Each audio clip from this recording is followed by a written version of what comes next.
It's a BumbleKast Mini, sponsored by our Ko-fi members. Yeah, this is a little different than usual, so let's go ahead and get started with this one from Chaos Sonic 1. Scourge Time's question of Sonic Advance 3, only instead of the anti-version of the Gamecast. What would the destructive team-up combos be like? It's a little hard to say since they weren't built with any kind of gameplay mechanic in mind. They were, at least from my understanding or my interpretation, built more on the core principles of the chaotics, not the gameplay, which you can reverse engineer to a degree, but like Mighty didn't have anything truly distinctive to him until Mania. I mean, yeah, he had the wall cling and chaotics, but he was basically Sonic. The reflective shell and the ground smash thingy that he does, that was Mania. So when you're doing Sergeant Simeon, what does that translate into? He doesn't have a shell unless he can like duck down and deflect with his helmet. That seems silly. Maybe he can do like a Donkey Kong ground slam thing. I don't know. It's your first question really is, what would the Destructics play like? You know, and how do you translate that well? Like, what is Fiona's gimmick? Would she just play like any other Sonic character? She didn't have any particular traits outside of treachery, and you can't really map that to a button. I mean, you could, but I don't know what it would be. I don't know what it would cause. I mean, you could argue Flying Frog might control a bit like Ray. Lightning would be pretty standard. I mean, he's the SBO XP. The XBO. Maybe Predator Hawk it could have. Maybe Predator Hawk could be Knuckles-esque because you can't really do true flight. I don't know. I think we'd have to actually sit down and map out what the Destructics do and then figure out how combos would work. And I don't have that off the top of my head. Oh, okay. Well, you can leave that down in the comments below if you're feeling fancy, if you want to come up with it. Here's one from Cosmo Starlight. For reasons incomprehensible to mere mortals, pre-Metal Virus Starline swaps places with Ian. Okay. Assuming no one around them notices the swap, okay, how does Ian handle being Eggman's right-hand man, and how does Starline handle writing for a franchise dedicated to his idol's nemesis? I wish my hair would effortlessly style like Starline's. Well, do you want the toothpaste hairdo? Hey, if I don't have to worry about it, if it just naturally falls that way, sure, why not? Okay. Just checking. I mean, that's a whole other tangent of me and my ongoing war with my hair. But if we swap places, I would be in a very difficult meta-contextual situation where I would want to undermine Eggman completely. You know, I have the forethought, I have the insider knowledge, I can save the world here. Except I'm within the context of the comic book universe. I'm at the whims of the writer, and Starline, oh no, being in my position, would be the one writing it. So I would personally wish to undermine Eggman. He would be writing things so that Eggman won. And there might be a more interesting story out of the context of Sonic, of a character being aware of their environment and wanting to enact change, but being unable to do so because of the whims of the writer. And have a much more interesting dive into concepts of fate and free will and predestined things. But we're having. I think we're going a little far afield. We're having a lot of references to Duck Amuck lately. It's like the writer's version of Duck Amuck. Yeah. That'd be weird, but funny. Here's one from Finest Cacophony. So, Ian, in Shadow's game, he has an expert mode that is treated as training. Is it fair to assume this is what led to his working with Gunn in 06? No. That was bonus fluff. I'm not sure what that means when it's called training, yet it's a practice mode. Odd. Well, no, okay. Expert mode is what you unlocked after you finish the game, and it's basically a just straight shot through every single level, regardless of route. Oh, okay. And And the various characters have kind of cameo lines in there. Like the president encourages Shadow to keep going and is prompted to a meeting. Black Doom shows up to say something. Like the only bit of trivia that might be worth cherry picking out of that was the gun commander has a granddaughter, but I wouldn't treat expert mode's dialogue with any real gravitas. That makes some sense, I suppose. I mean, might not be a good idea to treat most of the dialogue in Shadow the Hedgehog with any sort of gravitas, but what do I know? I like stealing candy from babies. It's fine by me. Yes, I know that's not what he says. I know that's technically not what he says, but it's funnier if that is what he says. Here's one from James J. In previous vid, you mentioned how, to your knowledge, Chaos Control can only work with the Emerald. But in Shadow the Hedgehog, it's stated that Shadow had to use Chaos Control to teleport into the meteor after Black Doom took the Emeralds. Has there ever been a reason for this? I'd have to see it myself for context. Not to doubt you, James. Just I'd want to look at it firsthand. But likely just continuity error. What? No. Nailing down what Chaos Control is and how it works has been a struggle. Well, I mean, you're in the position to fix that, Ian. Hurry up. I am a voice in the room. I know. I am not I the know. executive. But are you sure you didn't make Sonic Labyrinth non-canon? Did you wanted to make Sonic Labyrinth non-canon, which I'm sure is true. Fact, we did have a meeting on that recently. Oh no. Now what? I'm guessing you can't say. No. And honestly, it really doesn't matter in the long run, but no. Don't worry, it has been discussed. Yes. Yes. Maybe it will be canon again. Maybe it won't be. What difference will it make? Tell me in the comments below. All right, here's one from Joestar SSB. In IDW, I've interpreted Sonic as helping Cream become her own hero and have a younger/older sibling dynamic. If Sega asked for a story where Cream took the role of sidekick, a la Tails, that approached this further, what kind of story would you tell and how would you handle it? I think that's number one, borderline fan idea, but I mean, the context is there. It's close. It's very close to a fan idea, but they skirted the line just enough, I think. And I think it's a viable enough concept since Tails has been set up to potentially break away from the sidekick role. I say potentially because, that's what Frontier said. We'll see if anybody picks up that ball and runs with it, which would kind of open things up for, here's the new Robin for Batman. It's Cream and Sonic. And you could certainly have that dynamic of him being the experienced adventurer and her learning under him. The thing is, one, you'd have to find a way to make it different than just what Sonic and Tails did. Because if it's just Cream following in the same steps, that we've already seen that.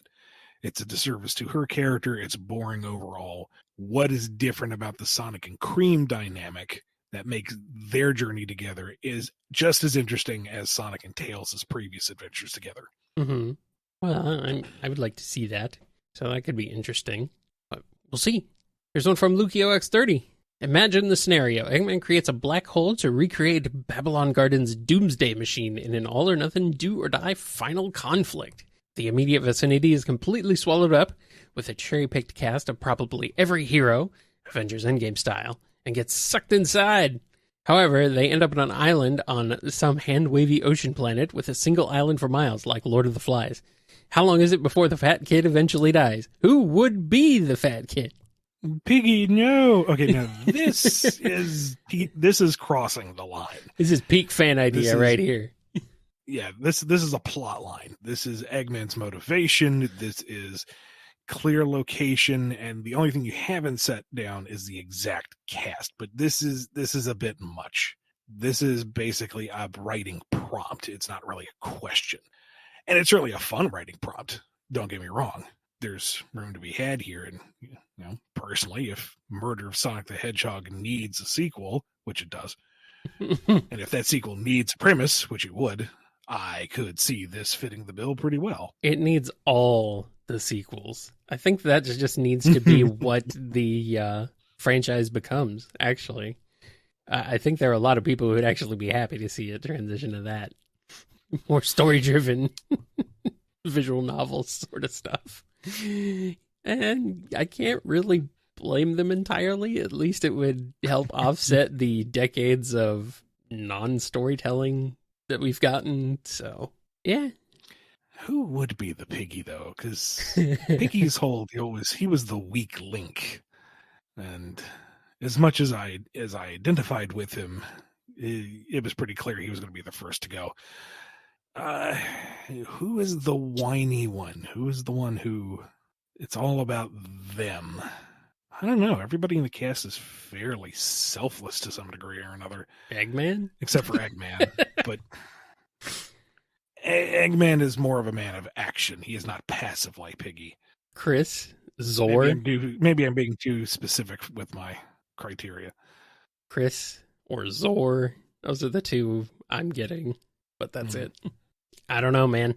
Once again, comments below. Put them there. Mechanical Bad Guy has a question. Do the concepts of permutations of reality, if you don't know what that is, try to think of variations, possible worlds, alternate realities, and possibilities, etc., exist in Sonic's world along with the idea of multiverse theory, like Wikipedia's definition, etc.? No. Please see the previous 5 times you've asked this. We've answered this. I'm going to go with no. Don't listen to me, but I'm still going to go with no anyway. Here's one from Reckons. The long-awaited crossover has finally happened between Mario and Sonic. However, there was a mix-up, and both heroes end up fighting each other's nemesis. Sonic versus Bowser and Mario versus Eggman. How did the fights go, and what are each character's thoughts on this? Well, it'd be fun regardless. I mean, you want to think Super Mario World, Clown Car's basically an Eggmobile. Yeah. Sonic just has to, bounce off the Mecha Koopas as they're being thrown rather than kick them back up. Just kind of bop them mid-throw to hit the clown car. Or if we're talking something more like Galaxy or 64, the open world stuff. I don't know, something akin to Frontiers or Lost World. Well, maybe not Lost World. Those boss fights were... Yeah, okay, Frontiers. Side-looping around Bowser, popping him into the air for multi-hit combos, having to dodge fireballs and, finding the right avenue attack. That'd be fun. I feel like you'd need to go... I feel like you need to go with something like Fury Bowser. Yeah. Super Sonic versus Fury Bowser. Yeah, Frontier style fight. Oh, man. That music would be so good, too. It's Sonic, There's a bad guy. It doesn't matter if it's mechanical or not. If it's somebody who's menacing the world and is looking for a challenge, he'll happily intercede. God, you actually have to take into the fact that his back is covered in spikes, and that's like a general hazard for Sonic. So that could be fun. That'd be an interesting fight. Super Sonic versus Fury Bowser. God, that sounds amazing. The music alone would be worth it. Oh, man. Oh, I'm here for it. As for Mario, somebody has invaded an island and trapped all the little animals and robots. Of course he's going to intervene. Of course he's going to fight that guy. And let's give him the Mario World moveset, because I'm just imagining him do the little corkscrew spin kick and bounce along the wrecker balls that swing side to side and pop up and bop Eggman in the head. Yes, that's funny. I mean, their core mechanics are the same. Jump on enemy, and he is the jumpiest of mans, so... I like it, though. I do like it being able to spin jump off the checkerboard ball. That's pretty good. I appreciate that. 3D, that's a harder transition since there is no real standard for 3D Sonic bosses. They've kind of been reinvented the wheel every time. And yeah, some of the more standard running bosses, Mario isn't really that style of sprinter. So I'm not quite sure how that transition would go. They've done I can see it. they did a slower version of a Sonic battle, I suppose, is the final battle for 3D World, but it's very much slower. Yeah. I could see the open world Mario style with some of the adventure bosses, though. Yeah. That could work pretty well. Just open arenas, yeah. Yeah. I could see that, too. Sure, why not? I'm down. Mario Adventure 2. All right, here's one from Rooks37. So in a previous Q&A, you mentioned that Sega rejected the idea of including Phantasy Star characters in the crossover comics. This made me wonder, how familiar are you with the Phantasy Star series as a whole? Passingly familiar. I never played them myself. I did kind of do some research in regards to just wanting to know about it. Saw a few Let's Plays of the original 4 titles and really appreciate how Phantasy Star 4 kind of brought the other 3 into greater context and kind of just tied a bow on it all and made it all feel cohesive retroactively. I did play PSO on the Dreamcast a bit, but we didn't have a dedicated internet line, so I had to solo it for the most part, and that is not a game that you can really solo that well and miss out on all the online events and stuff. So I have a passing appreciation for it. If given the opportunity, I would love to have an excuse to just go elbow deep into it and just learn all the lore and whatnot. But I am not an expert by any means.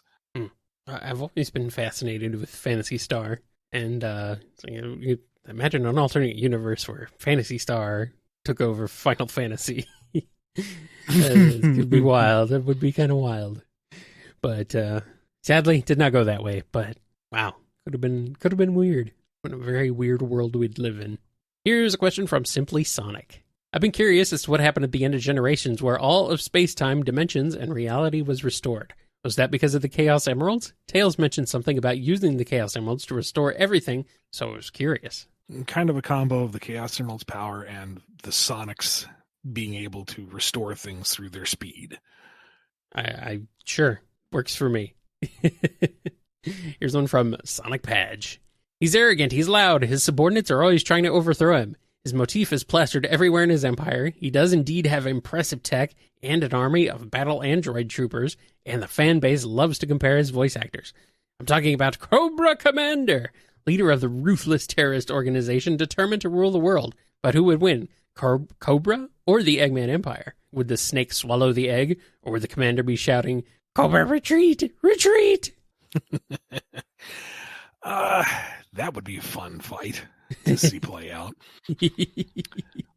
I would argue, and this is with bias, yeah, obviously, but I would argue the Eggman Empire would come out on top in that, and my rationalization is that Cobra, for all of its forces and colorful characters and tech, is a match for G.I. Joe, who has an equal amount of colorful characters and tech. They're kind of even forces from my understanding. I'm sure there are nuances to it and which incarnation of G.I. Joe and blah, blah, blah, blah. But overall, it seems like they're two equal forces. Mm-hmm. Sonic and crew would be able to tear through Cobra's forces. Just like annihilate them. Just like he tears through Eggman's forces, to be fair. To be fair, but Eggman is working with a significantly smaller staff. Yeah. So I would think if Eggman is enough of a threat that he has to get Sonic's attention, and Sonic is able to hold his own / overcome Eggman tech, he would also be able to tear through Cobra, but Cobra is holding its own against an entire army. But the way I'm trying to figure out this math is I'm saying that Sonic himself packs more punch than the entire G.I. Joe force. Ergo, Sonic is a greater threat, and since Eggman is able to endure, Eggman, by extension, is the stronger nemesis. All right. Well, heck, I can't argue with that logic. Works for me. Is it? Is it logic? I don't know, man. We're talking about G.I. Joe versus the Eggman Empire here. I don't know what to say. Yeah, I don't know, man. What I do know is we have one last question, and it's from Twilord. If Shadow wanted it, would his name be Shadow the Hedgehog Robotnik, Shadow the Robotnik Hedgehog, or Shadow Robotnik the Hedgehog? Moot point. He wouldn't want it. Wouldn't it be Kintobor anyway, not Robotnik? Wouldn't you prefer that, if anything? We're talking game Shadow, I'm assuming. If like Maria's... There are no Kintobors in the game. Maria... Wait, hold on. Was Maria's last name Robotnik? Maria Robotnik. Oh. Yeah. Oh. Gerald Robotnik, Ivo Robotnik, Maria Robotnik. They're all Robotniks. So many Robotniks.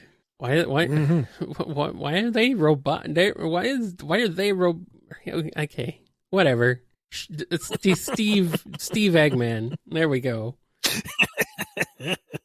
Oy. All right, whatever. Get out of here.